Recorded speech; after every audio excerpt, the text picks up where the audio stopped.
I am unashamed. What about you?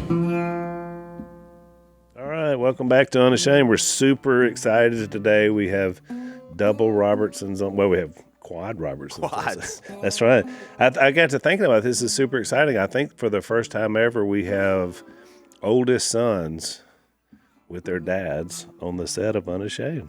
I think it's a first. Wow, that is I don't know. I'm normally not here, so I didn't know that. We got Willie, we got John Luke, we got me, we got Dad, we got the professor, is what Willie calls Zach. As Willie called me. Yeah. What's it, the glasses? Is that why you called me that?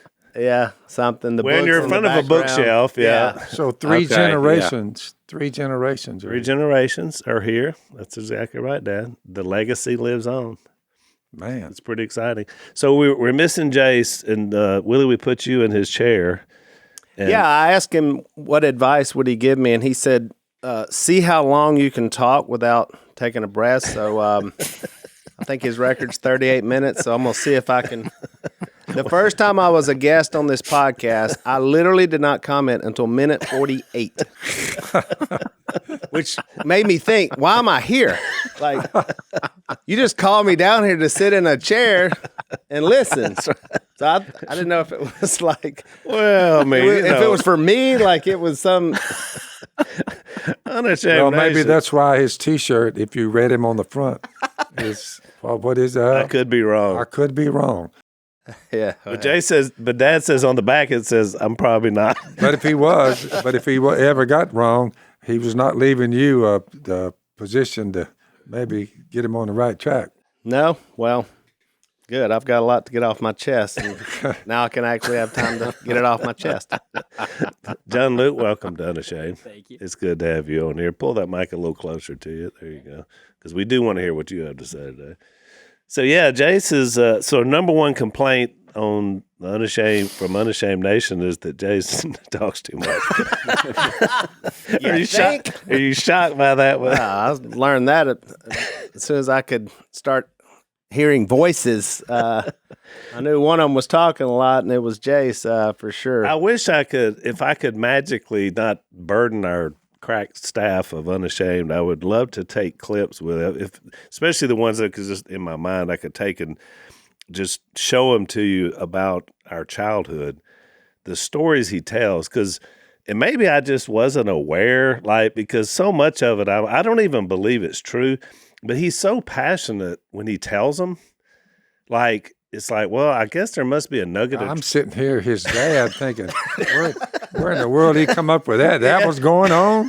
I mean, I know. I'm the same way. I'm like, what? I mean, he tells about mom ruining Christmas and just all these stories are just like, I just can't I hate to say, but it's like none of those are true. I know they're not. But it's like we're watching the making of Uncle Si, maybe. Like this is like the prequel to Si. Like this is how it started. He just starts making up stuff. And there's oftentimes I'm like, Jace, that's not how that happened. Well, I mean, I listen and I think, what? Because he was just telling a story recently about mom telling him there was no Santa, and then that Christmas was canceled, and so he's telling all this stuff, and he was devastated, and he's and I'm laughing the whole time because it just tickles me to no end that this would even happen, which I know it didn't, but then it makes me laugh because he's just so serious about it. Every year there is proof. There is a Christmas tree coming in that living room. It's coming in there. Well, she loves Christmas. I'm like, I don't does she love it? But I know it's not true because Mom probably believed in Santa even after she had us. Like she probably never knew. She never got the cable that it wasn't true. Well, then he said, and all I wanted this year was all this Miami Dolphin stuff. And I was like, Miami Dolphins? I was like, I don't ever remember you liking the Miami Dolphins. Do you ever remember him going through a Miami Dolphin phase? Actually, I've got to there was a year. Really? But actually, I thought I got the Miami Dolphins stuff. But I remember there was Dallas Cowboys stuff and Miami Dolphin. I'm sure it was some sort of closeout clearance that, hey, Santa got, a good deal on some stuff. And Howard Brothers. Yeah. But I do remember a Miami he told Dolphin. that was the year that she was trying to make it up because she has canceled Christmas. I mean, it was very twisted, the whole story about it. But then he made me feel guilty because then Missy was like, well, why was I out laughing the whole time? There's nothing funny about that, about ruining the child. Which is funny. It was funny. And then that made me laugh more because she's like, why did Al think it was funny? Your Christmas would be ruined. And I was like, well, I don't know. It was just funny the way you were telling the story. Because it's not true. That was exactly because I was like, Mom never canceled Christmas. No, that's what I said. Oh, my. But so I'm glad I got some backup on that. I was hoping to get that. So, there was some Miami Dolphin gear. I can't remember who got it. Well, that's what I'm saying. Somebody did get it. I feel like there's always a nugget of truth in these stories. It's like with Cy. You explained it perfectly. There's a nugget of truth in these stories. Sometimes the nugget is small. It's very small. That's exactly right. And speaking of that, since we got Zach on here, so one time, so I want you to speak to this, Willie, because here's another one. So one time we're talking about, it was on a Christmas episode. So we're telling so I was like, let's tell a little bit of they want us to tell some Christmas stories. And so we're talking about, Christmas memories. And so Zach, I was like, well, Zach, what about you? And he said, well, we would have like our Christmas time here. It was great. And he would tell like some warm Dasher tales of Christmas in Florida. And he said we would come over to visit the Robertsons. And then he told the harrowing tales of being mistreated. Barely getting out alive without some kind of money. He just painted these hard tales. He's blaming his weight gain, everything on me. From his, easy. Really, those who live in glass houses, my friend. Come on, Professor. Hey. Let's hear all your woes of mistreatment from the mean old Robertson crew. I'll tell you this. It started with a game called Blind Man's Bluff, and all I remember was it wasn't pillows like you promised. It was jeans in a pillowcase twisted up like a I don't know, some kind of medieval weapon that you would. The rule was it had to be in a pillowcase. So whatever went in there, it could have been a pillow, could have been some denim, maybe a couple of Coke cans. We were trying to teach you guys who were really soft city kids how to survive, and I think we did that. You're still here. Y'all were bullies. I spent 12 years in your armpit. I have flashbacks of that. It was a little ritual. Hey, we made you tough. Take my Look face at you and now. rub it in your armpit. Look how tough you are now. So there you go. Thank you. But it was it took such an ugly turn because it was like supposed to be a fun old family Christmas, and then it turned into tales of bullying.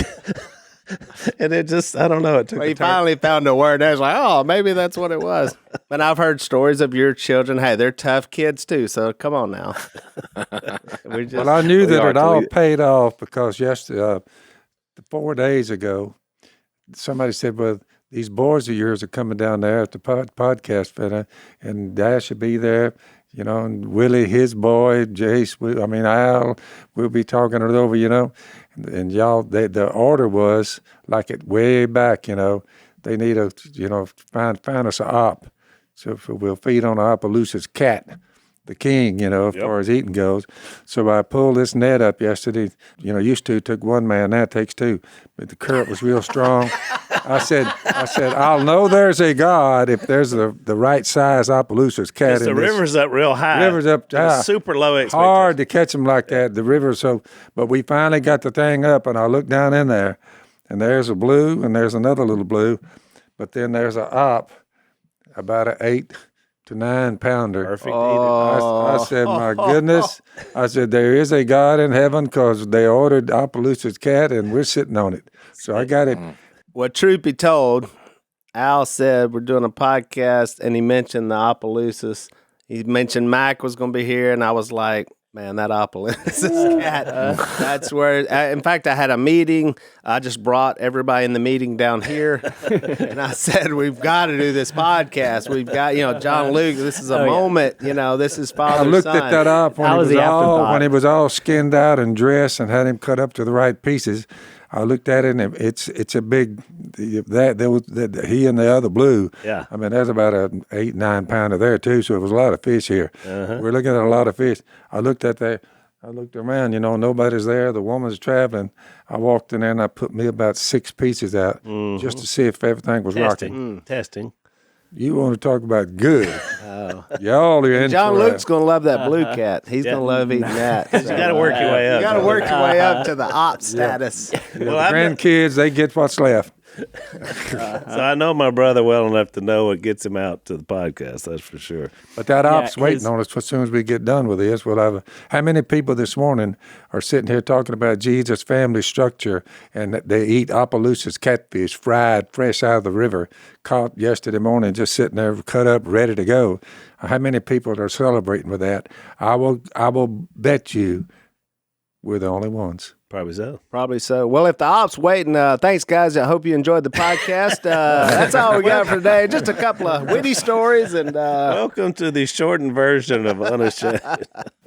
No, when you say I get the blue cat, that's something that I've always thought on our mom's side, on my mom's side, on my mom's side of the family, it's always youngest kids eat first, and then you go up. But with the Robertsons, it's always oldest down to the youngest. That's right. So when you're it's a different eating strategy. Yeah. Right. Yeah. So when you're at the bottom of the totem pole, like I am right now, you better believe I am getting the. So what do you do? What do y'all do Well- in your family, John? Like, which side did you choose for your own family? Are you going with the Robertson way of life or the Howard way of life? No, I'm going with the Robertson way of life. I'm the oldest now. I can't switch now. But sometimes with that side of the family's cooking, I don't mind letting everybody go on. In fact, if they run out, it's okay. I'll go get something else. Sometimes you let it's okay. It's like the food tasters of the I'm old. just mama. watching them how they react. What we're going to do this part of him, throw it to the kids. Throw it to the kids, Elliot. Now, sometimes just let them go back again. Just keep hammering it. The second, thirds. So Willie is the. We're not going to be able to eat all that. A 10-pound op's got a lot of meat on it. You know, we can try. No, we're gonna. We can try. We're gonna be telling This is stories all about boneless catfish. Yeah, So you got to keep in mind the last time I ate with Willie was at Liberty at a restaurant up there. We were up there doing a screening for the movie, and Willie said, "Let me order the appetizers," which meant 2 appetizers per person, and then he ordered 2 entrees.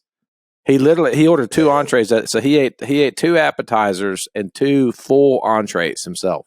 So I think you'll be good. I got a problem. He'll eat all the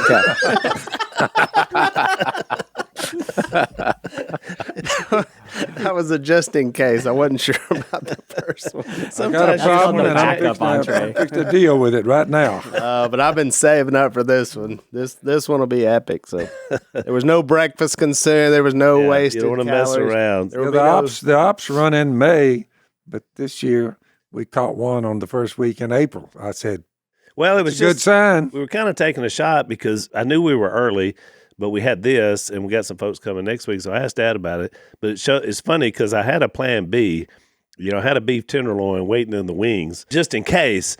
You know, it's pretty funny when beef tenderloin is Yeah, that beef tenderloin these days is about $150. Well, that's what I'm saying. When that's your plan B, you know you're doing pretty well. But you know, Yeah. Well, the Now, the op's the op is one better. thing. The one thing that you can't. No. You just can't go get it. You No. can't buy it. Oh, you that's can't. right. I mean, you know what I'm saying? It's That's right. from our childhood when you get that certain op, and so yeah, that's the thing that'll get me. down here. For all of our listeners out there in computer land, very few of them, you can bet, very, very few in all the other states there are. But down here in Louisiana, Opelousas catfish, as far as flavor, the small ones, if it goes over 10, 15 pounds, nope, too big. We want the smaller A little ones. fatty, yeah. Yep, they're the best one. This size we had, that one I looked down at yesterday, I said, unbelievable. So Zach, our old friend Steve Deese from The Blaze, has come out with a new movie called Nefarious, and it looks really interesting. Tell our audience a little bit about it. So yeah, it's about this psychiatrist that's interviewing this guy on death row to determine whether or not he's mentally insane. And you know, not to steal the thunder of the movie, but you'll just have to watch it. I mean, it's a very intense movie.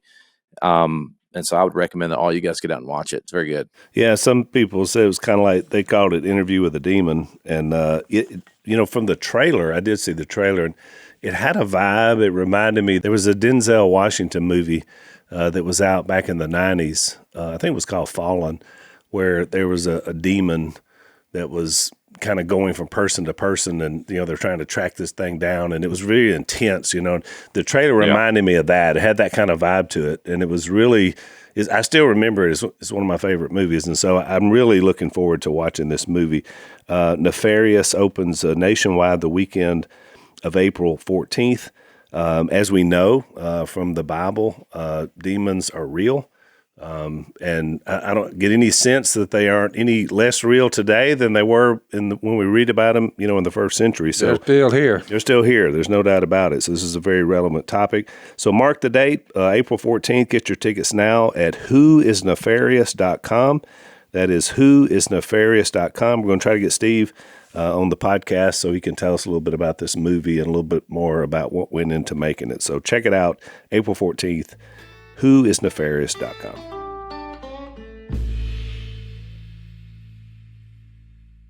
You mentioned about the movie project that you guys are working on at Liberty. Since we have Willie on, because I know you saw the movie, Willie, I wanted to talk a little bit about your perspective of the movie, what you thought about it. I know you've seen like a rough cut of it, but none of us have seen it, so I just. Oh, you haven't? Yeah, okay. So I'm curious about just because you and Corey are working on the movie project with Zach, so Zach's kind of giving his perspective of it, but I was kind of wondering what do you actually believe it will work? Yeah, what are your thoughts on that? I'm curious. As far as people want to see it. Yeah, I think so. I mean, I think it worked. And it's there, and whether or not how many people watch it, I'm not sure. Sometimes you just do things and say, "This is for the kingdom. This is going to be good," and whether or not it hits marks, wherever that goes. But I think it's very powerful. I got pulled into a little bit of the movie and the movie making part of it. So you have to look and think about a general audience, and it was a little rough, and then.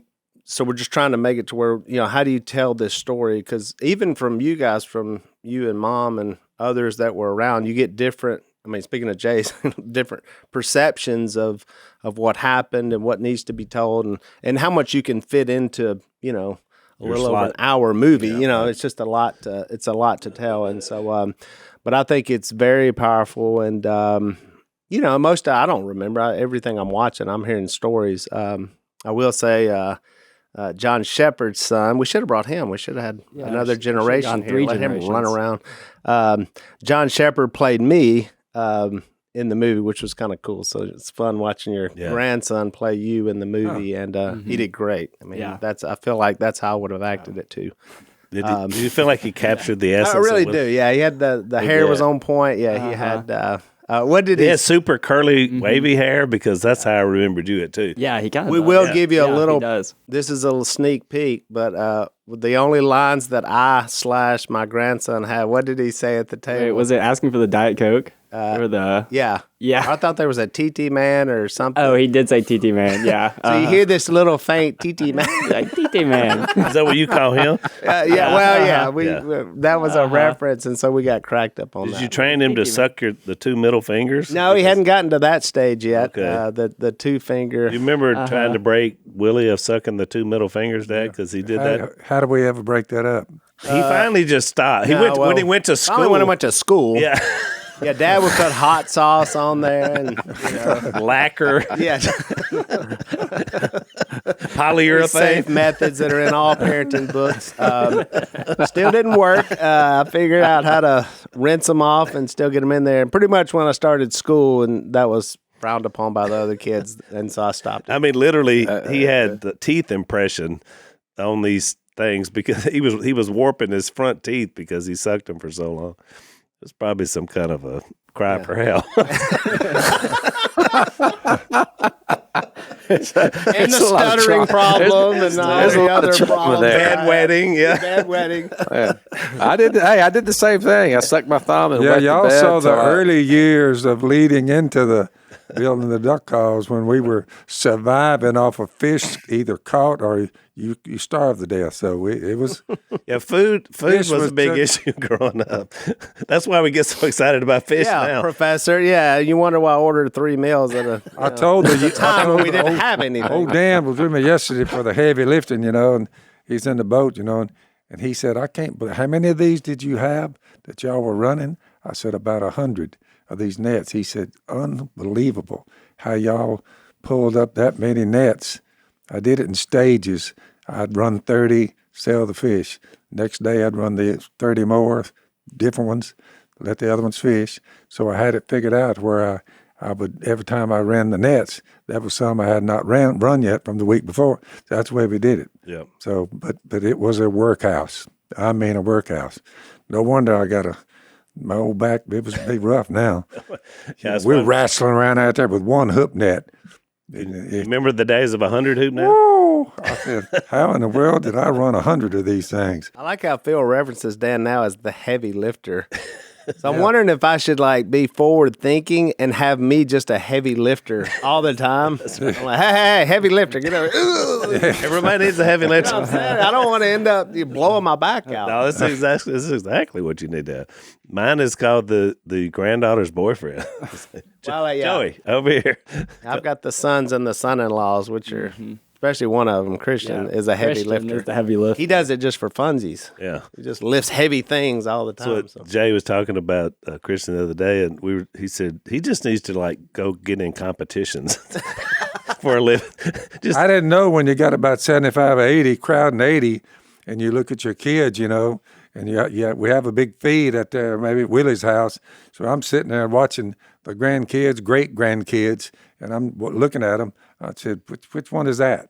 Which one is this one? I'm like, We joke every time. So every time there's a feed at Willie's house, so everybody that because we're usually involved in bringing a side or something. Willie's a really good cook, and so now Stone works for Willie. So he usually does a big meat or two. So there's a factor because one of our old buddies is a chef, and so with Willie, whatever there'll be a number. It doesn't matter RSVP, whatever. There's a number. If they tell you a number, then you have to take that number and go half again and add to, because it's going to be that much more minimum. And sometimes you may have to even double. And so you have to factor that in, or you're not going to have enough food. It's y'all just put one we on just me. did it. And This was a seasoned church eating group like I've never seen. Like they showed up, like I showed up today for the op. They showed up for it, and I mean, this is like ready to eat. Imagine if the Golden Corral just said everything's free. That's where they show up. And I've got a pot this big around, this tall, and there can be it's completely full. You could baptize somebody in this. And I'm like, that's a little overdo it. Like Zach says, I ordered appetite. Willie's overdone it. And at the end, I heard the ladles hitting the bottom, just trying to get and I was like, good night. They ate it all. And it was such a thick chowder that you could only eat a small dish of it and you were full because it was so much of it. There's 10 pounds of meat in there.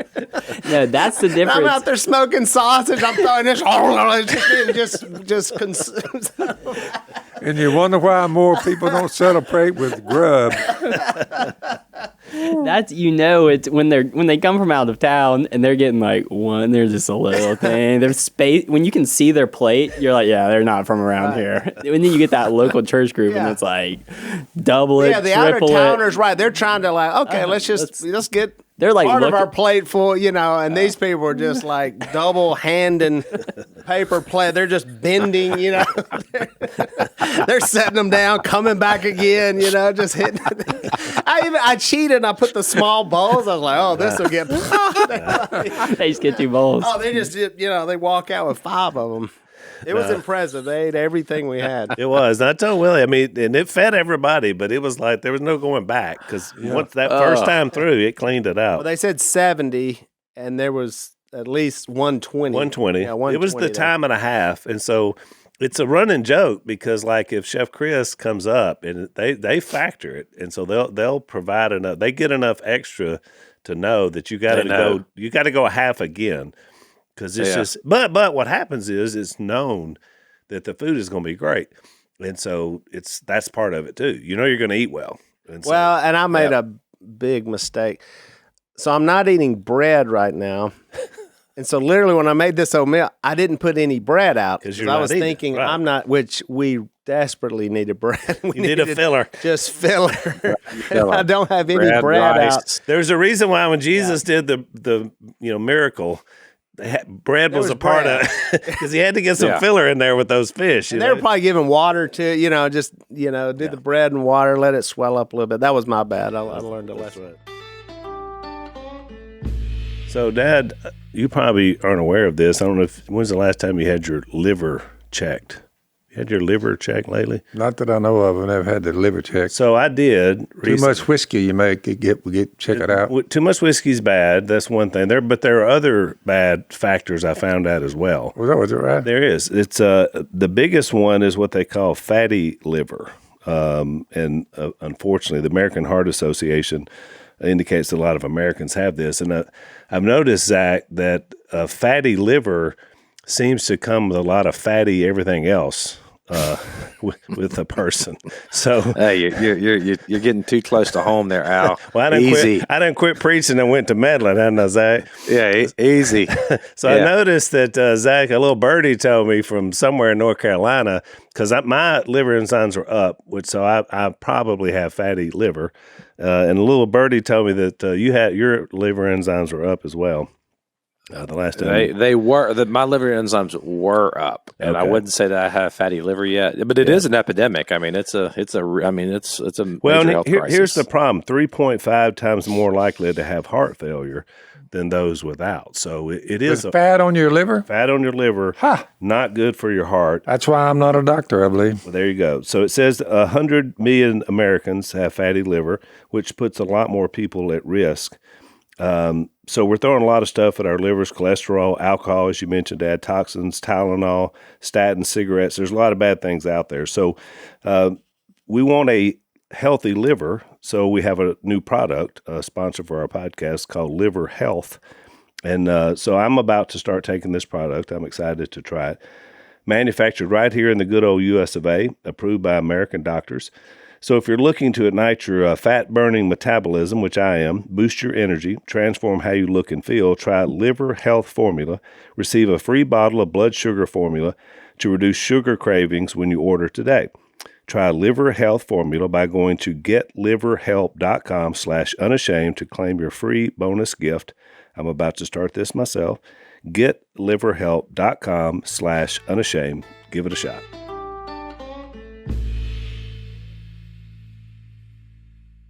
It is interesting, Al, that now we'll go in and feed 2, 3, 4, 5. No, not the one there. There's about 4 of us. I think this is it. We'll see. You never know. Oh no, they'll be Tony and Phyllis will drift down. There's always a few extra. That's what I'm saying. You got to even down here. You got to factor. There'll be a few extra. But the food is a big part of it. In fact, Lisa says now it's funny because we all have our little quibbles that y'all were talking about Willie at the restaurant. So we go someplace, because we travel a lot. If we go someplace and be there a few days, like I have to go to the store right off the bat. Like I'm going to go to the grocery store. Lisa knows that. She doesn't. I go because I'd rather go to the store myself. And I got to stock up. It's just, but it's because we grew up, we ate meals, but like, we ate everything, and I was always just a little more hungry. So now it's like I want to make sure we got food in the refrigerator, food in the pantry. And so it's just, and Lisa says that. She's like there's like a, once we get that done, then there's like a comfort level that's there. And so I think it just goes back to that. It's like we never had, Mom would always have stuff there. Now she has like pantries full of food, but it wasn't like that when we were young because you just didn't have the money to do that. So she had food when you had the money from the selling of stuff to then have the stuff. And then she brought it home. We ate it. I mean, Quickly. We ate it till it was Y'all never knew the food I had in my closet. I had a whole rack. Did you have a little stash? Oh, I had Twinkies. I had all this stuff. When I started making money. You confiscated it? Well, no, I was making. He was in making his fourth own. grade. I was Oh, you making. bought your own food. Yeah, I bought my own and hid it back there, just for my own comfort. But we just That's did the same interesting. thing. We went snow skiing with our family, and there was probably 22 of us. And first stop, Willie ran away from home about Every other week. 15, 20, 30, 40 times. He'd run. Where's Willie? He said, well, he got him a little thing built up, some trees up in there, some boarded up little old house back up in there. It's always making him a spot. Again, crying. About the time dinner time came, or supper, here he comes. Again, crying for help. But So, how long would you stay gone, Willie? Would you ever do every not night? long, I was trying to get noticed, and it apparently wasn't working. So. The good thing was all of our areas, like different areas around the property, were always nice and clean because Willie would clean the areas up, to set it up for his little stays. Yeah, I moved into a lot of different places. He did. Those were clean for a while.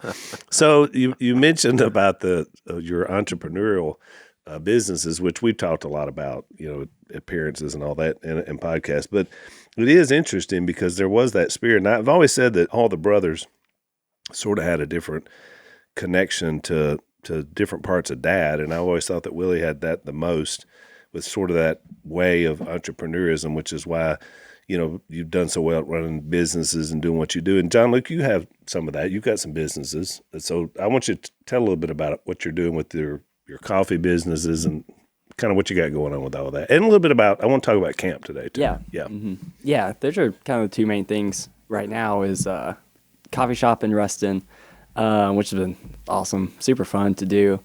And we do coffee, we roast. And so that's, whole kinds of business right there. And that has been great. Taught me so much about business. And now kind of starting to work with Dad more. It's kind of starting to We got some come new. back. John Luke has found his way as a writer, and so I'm working on this book about Great. about preaching the gospel. And so I hired John Luke, and he has been organizing and trying to put the thoughts together. And so it's been fun working together there. And we've actually put him on other projects with the production company that he's writing stuff. And so it's kind of fun to use his creativeness in that way as well. And so, because he's such a mixture, John Luke's a mixture of Corey and I in the same way. And Corey's a reader. John Luke is, them two go toe to toe. And how many books did you read last year? Last year, 58. 58 books. Wow. That's 56 more than I read. Yeah. And not the little ones, not like Not the like- ones, not the pamphlets. not the little. I read 52 pamphlets myself, John. I read some tracts.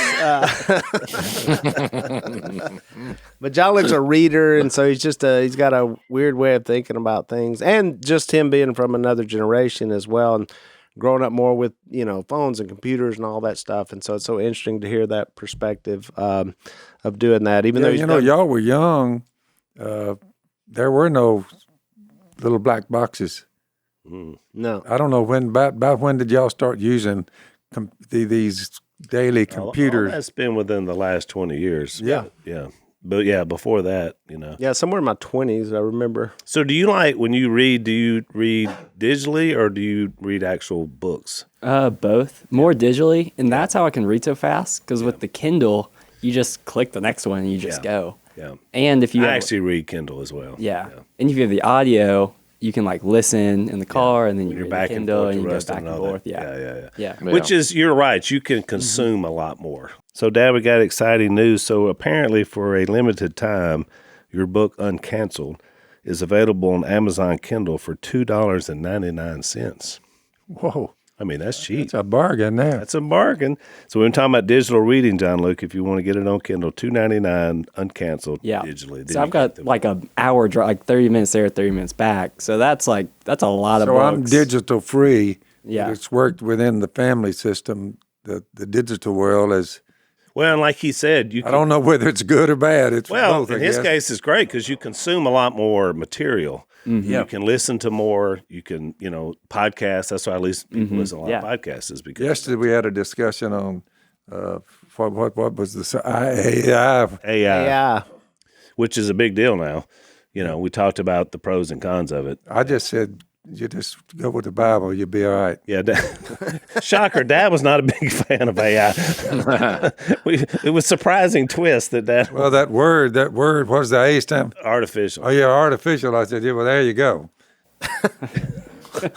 That was. John Luke, AI's out. Solve that on the Unashamed podcast. Dad wasn't a fan. Yeah. It's out. But it was like, yeah, go ahead.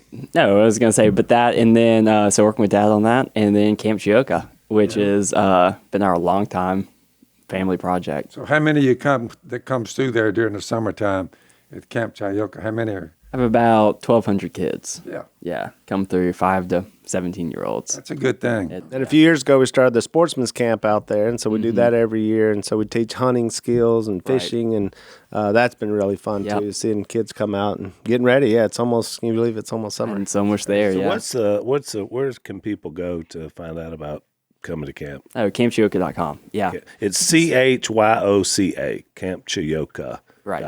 First two letters of Christian my youth parents, camp. my parents met there. I wouldn't be here without Camp Choyoka. That's where my parents met.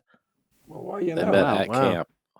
And then Zach, your mom took me to camp when I was 9 years old in 1974. She drove up.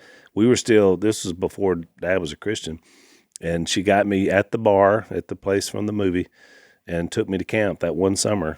And, just because she was working out there that year. And so, I have early memories of camp too.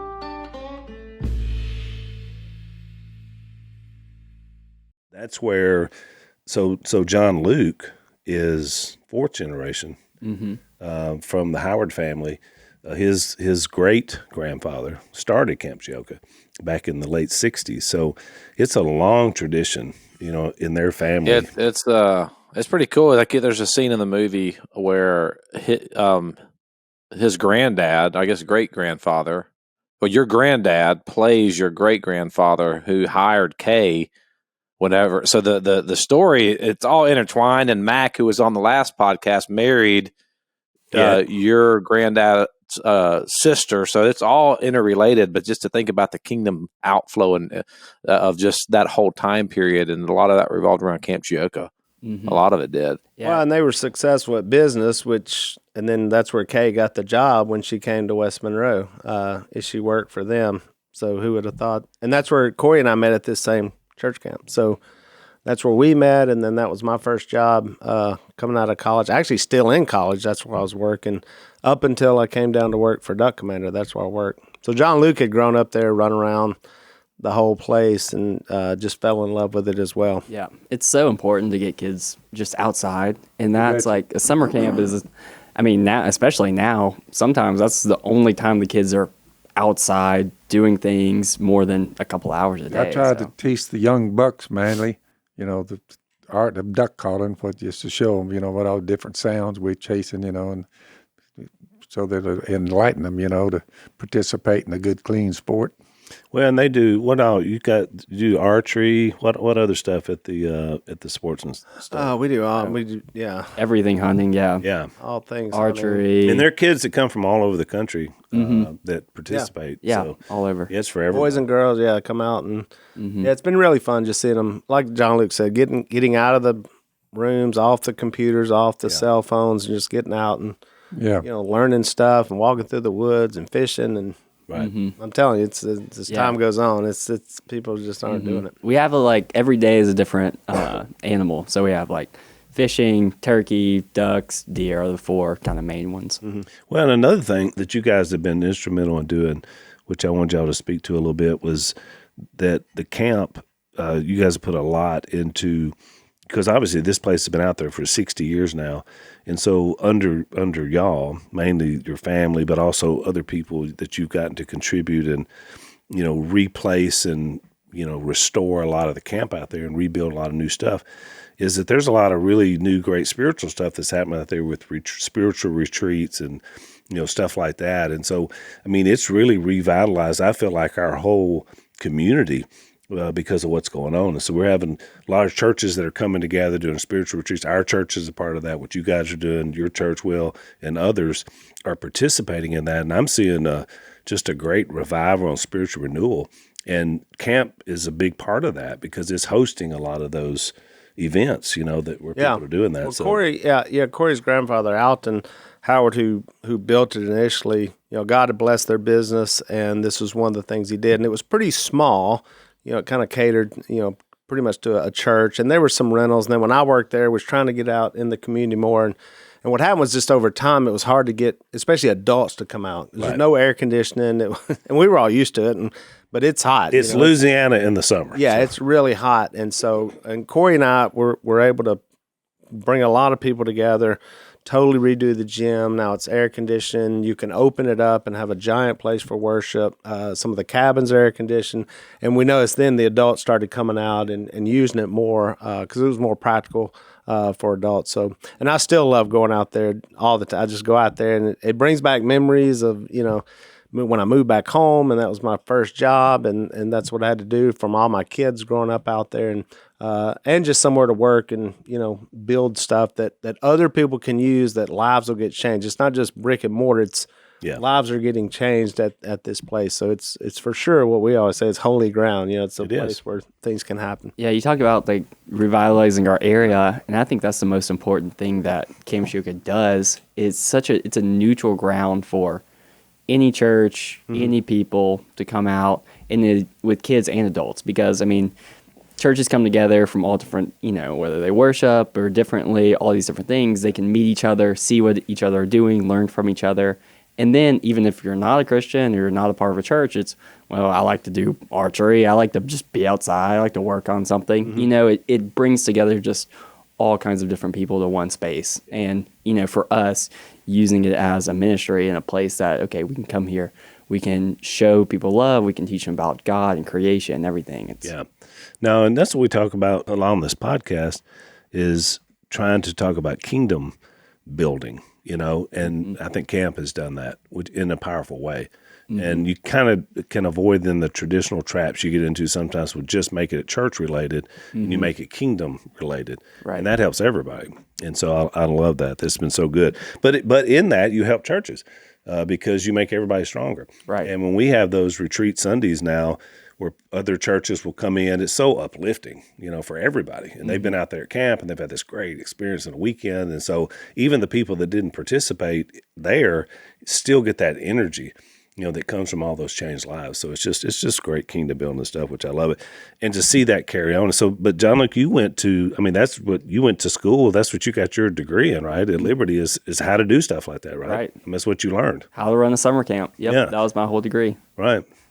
Which was a good thing. Yeah, which was awesome. Camp Outdoor Adventure Leadership, which was really all just leadership, all how to run a team, how to get people to come together and work on one specific project. In a Christ-centered way, because there's a lot of different ways to do that. And that it's interesting, whether it's Camp Choyoka with the counselors there, whether it's at Duck Commander or at Railway, the coffee shop, people are just people, You lead them the same way, you love them the same way, you serve them the same way. They come together over the same things.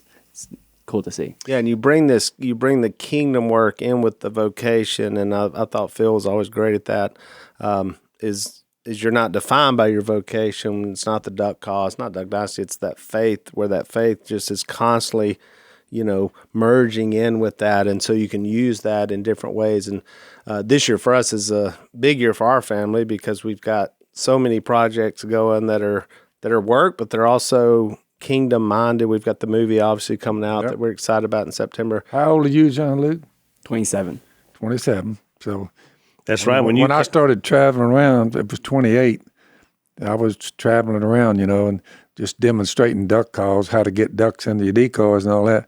But then I thought one day I had a big crowd there. I said, I think let me try something here. And I put my duck calls up. I said, well, that concludes the duck hunting. I said, now let's talk about these matters. So I brought my Bible out. It's like you shot over their head, boom, scared them. So I So I preached the first gospel sermon on top of the duck call demonstration just to see what would happen. I remember it well. I was amazed that 5 different preachers of various denominations walked up there after that and said, "Would you come down here and do that here?" Well, today, y'all, you younger bucks, Willie, he's out there speaking to this group. You speak to the group. You're doing the same thing, So, and that was about the same age that I came down to work for Duck Commander. Yep. It was about that late 20s.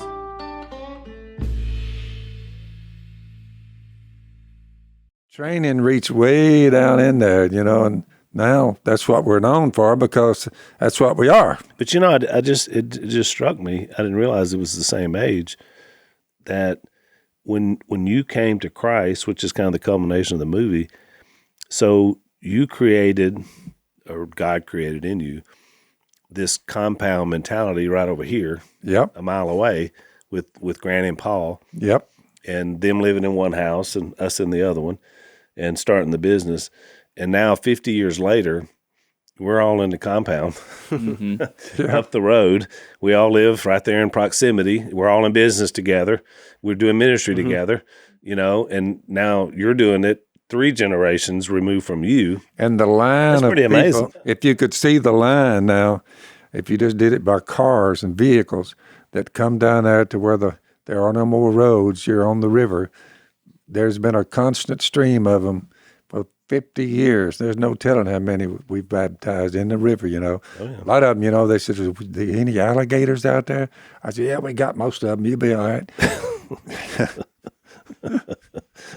Well, I got to tell you about this other project that Corey and I are working on, and it's called His Story, the Musical, and it's going to launch in May, mid-May in Dallas or Grandscape area, and it is, now Phil's going to love this, it's a Broadway musical about the life of Jesus. It was the craziest story. It was written by a 17-year-old girl, and Corey and I became aware of it, jumped into it, and so we're helping produce this. But we bought a tent, and the whole thing's going to be in a tent.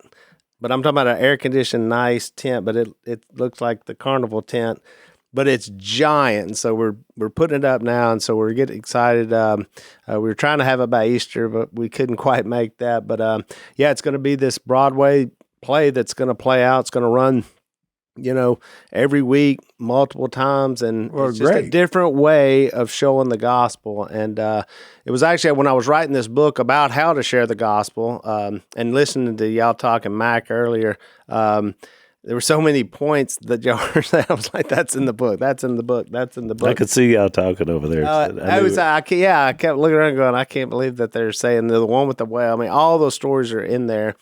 But then I was writing, I kind of hit this block, and for a couple of weeks, and the chapter was actually on the gospel, and I would start writing, and then I was, it sounds too preacher, it sounds too religious, and I was trying to get it down to like I was just telling somebody, and that's when I was exposed to this musical about Jesus, and it was almost like I heard something say, there's different ways to get the gospel out. It's not just it's a great idea. The traditional way. There's other people that can act and sing and get the gospel out. And so, man, we put this thing together fast, and it's going to be a huge project. And I can't wait to opening night. And so it's happening right now. And so now I'm back and forth into Dallas in that area.